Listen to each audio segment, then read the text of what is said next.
एक महत्त्वाची बातमी आहे ती म्हणजे मुंबईतून MMR म्हणजेच मुंबईतल्या घरांच्या मागणीमध्ये मोठी वाढ झाली आहे। न विकलेल्या घरांच्या संख्येत मोठी घट झाली आहे।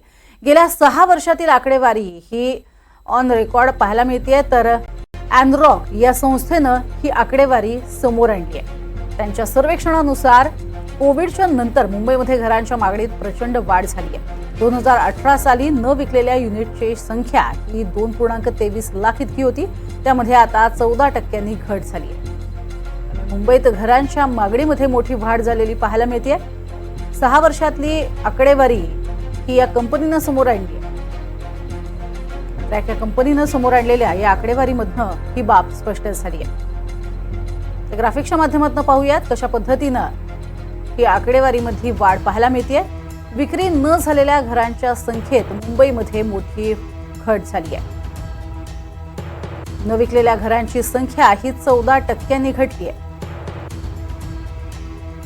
कोविड नंतर घरांच्या मागणीमध्ये प्रचंड वाढ झालेली पाहायला मिळते। MMR विभागामध्ये घरांना मोठी मागणी असल्याचंही स्पष्ट झालंय। विक्री न झालेल्या घरांच्या संख्येत मोठी घट झाली आहे। न विकलेल्या घरांची संख्या ही 14% घटली आहे। मुंबईमध्ये घरांच्या मागणीत वाढ झाली आहे। पुण्यामध्ये मात्र न विकलेल्या घरांच्या संख्येत वाढ झाली आहे। इकडे मुंबईत आपण बघतोय घरांची मागणी वाढली आहे, तर पुण्यामध्ये मात्र न विकलेल्या घरांच्या संख्येत 4% वाढ झालेली आहे। त्यामुळे पुण्यात अनेक घरं पडून आहेत।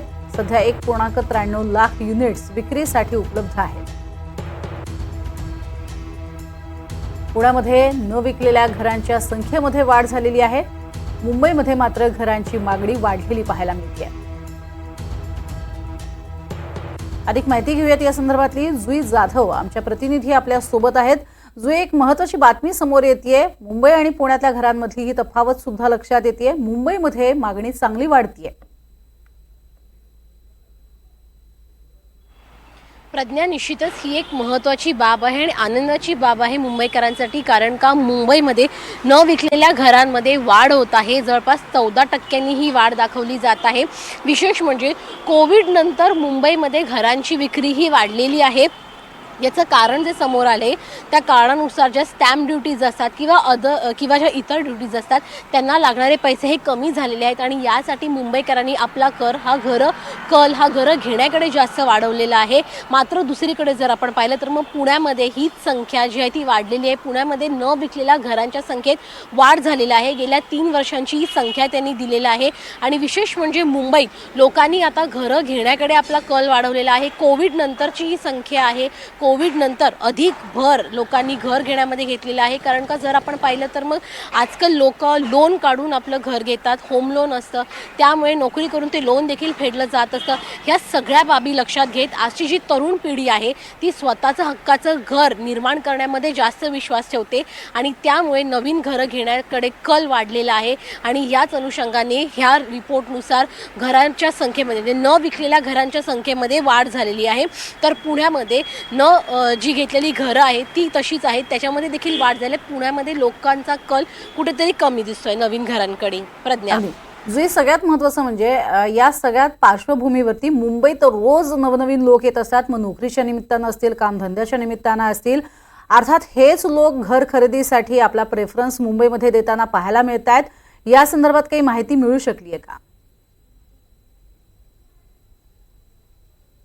प्रज्ञा, निश्चितच मी मगाशी जसा देखील उल्लेख केला की आजची जी तरुण पिढी आहे ती सगळ्यात जास्त विश्वास ठेवते हे म्हणजे की स्वतःचं घर असणं आणि त्या हिशोबाने तोच विचार डोक्यात ठेवून प्रत्येक जण आपलं स्वतःचं घर निर्माण करण्यासाठी उत्सुक असतं। जी लोक बाहेर गावावरून मुंबईत येतात कामानिमित्तासाठी त्यांनाही वाटत असतं की आपलं मुंबईत एक हक्काचं घर असावं आणि प्रत्येकाच्या मनातली भावना असते की मुंबईत आपलं एक हक्काचं घर असावं आणि त्याच दृष्टिकोनाने लोक आपलं घर घेण्यासाठी एक पाऊल पुढे टाकतात। मुंबईमध्ये मुंबईच्या बाहेर देखील अनेक विकास कामं आहेत. ही विकास कामं नवनवीन इमारती बनत आहेत आणि या नवनवीन इमारतीमध्ये अनेक फ्लॅट्स जे आहेत ते विक्रीसाठी असतात. त्यामुळे ही लोक आपलं घर विकत घेण्यासाठी तत्पर असतात आणि जी लोक नवीन येतात ती देखील जसं मी उल्लेख केला की होम लोन काढून आपलं घर विकत घेतात आणि त्यानंतर काम करून पगारातून आपला होम लोन चुकवतात. मात्र जी इच्छा असते स्वतःचं घर असण्याची ती ते पूर्ण करतात. प्रज्ञा, मुंबईकरांची संख्या म्हणजे वाढत चालली असं म्हणायला हरकत नाही. मात्र त्याबरोबरीनं मुंबईत येणारे जे लोक आहेत ते सुद्धा मोठ्या संख्येनं वाढतायत का, या संदर्भातला आढावा जो आहे तो येत्या काळात कदाचित घेतला जाईल. त्यावरनं हे स्पष्ट होईल. तुर्तास धन्यवाद या संपूर्ण माहितीसाठी जोई.